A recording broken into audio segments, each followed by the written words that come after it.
ఏ నేత చరిత్ర చూసినా ఏమున్నది గర్వకారణం. అశోకుడు, అక్బర్, షేర్షా, చంద్రగుప్తుడు, అల్లావుద్దీన్ ఖిల్జీ, ఔరంగజేబు, గజని, ఘోరీ, తుగ్లక్. ఒక్కో చక్రవర్తిది ఒక్కో చరిత్ర. రామరాజ్యాన్ని తలపించిన వారు కొందరు, రక్తం పారించిన వారు మరికొందరు. స్వర్ణయుగాలు, ఉన్మాదాలు, ఉన్మత్త దాడులు, ప్రతిదానికి పన్నేసిన వారు కొందరు, ప్రజలను కంటికి రెప్పలా చూసుకున్నది కొందరు. ఇలా చరిత్రలో ఎన్నో పుటలు, ప్రాచీన గ్రంథాలు, పురావస్తు అవశేషాలు, శాసనాల ఆధారంగా వేసుకున్న అంచనాల నుంచి రాసుకున్న చరిత్ర పుస్తకాలు ఎవరి గురించి ఎలా చెబితే అలా నమ్ముతున్నాం. కానీ ఆధునిక భారత చరిత్ర మాత్రం చాలా వరకు స్పష్టంగానే ఉంది. బ్రిటిషర్ల పాలన, స్వాతంత్ర్య పోరాటాలు, ఆ తరువాత కాంగ్రెస్, ఇతర పార్టీల పాలనలు అన్నీ అక్షరబద్ధమైంది కొంత. జ్ఞాపకాల నుంచి జాలువారి తరువాత తరాలకు ప్రవహించి కొంత చరిత్ర ఇప్పటికీ వర్తమానంలో నానుతూనే ఉంది.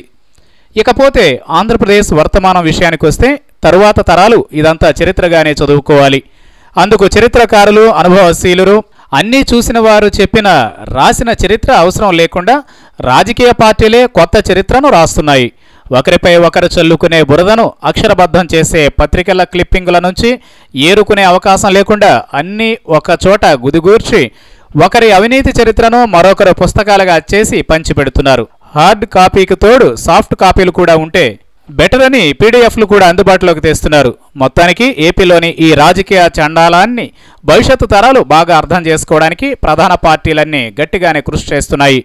రాజా ఆఫ్ కరప్షన్ అని చంద్రబాబు పార్టీ మొదలుపెడితే ఎంపరర్ ఆఫ్ కరప్షన్ అని జగన్ పార్టీ దాన్ని కొనసాగించింది. అంతేకాదు రాష్ట్రానికే మోసగాడు అంటూ మరో పుస్తకం వేసింది. తాజాగా చంద్రబాబు 3.75 లక్షల కోట్లు అవినీతి గురించి కూడా పుస్తకం వేసింది. దీనికి ప్రతిగా టీడీపీ నేతలు కూడా సిద్ధమవుతున్నారు. రాజా ఆఫ్ కరప్షన్ అని జగన్ అవినీతిపై పుస్తకం తెస్తామని ఏపీ ఆర్థిక మంత్రి యనమల ఇప్పటికే ప్రకటించారు. అంతేకాదు నీటిపారుదల మంత్రి దేవినేని అయితే తానే స్వయంగా జగన్ అవినీతిపై పుస్తకం రాస్తున్నానని ప్రకటించారు. మొత్తానికి అంతా ఒకరి అక్రమాలు ఒకరు వెలికితీస్తూ జనానికి మాత్రం నిజాలు చెబుతున్నారు. మన నేతల చరిత్ర ఇది అని భవిష్యత్తు తరాలు తెలుసుకునే వీలు కల్పిస్తున్నారు.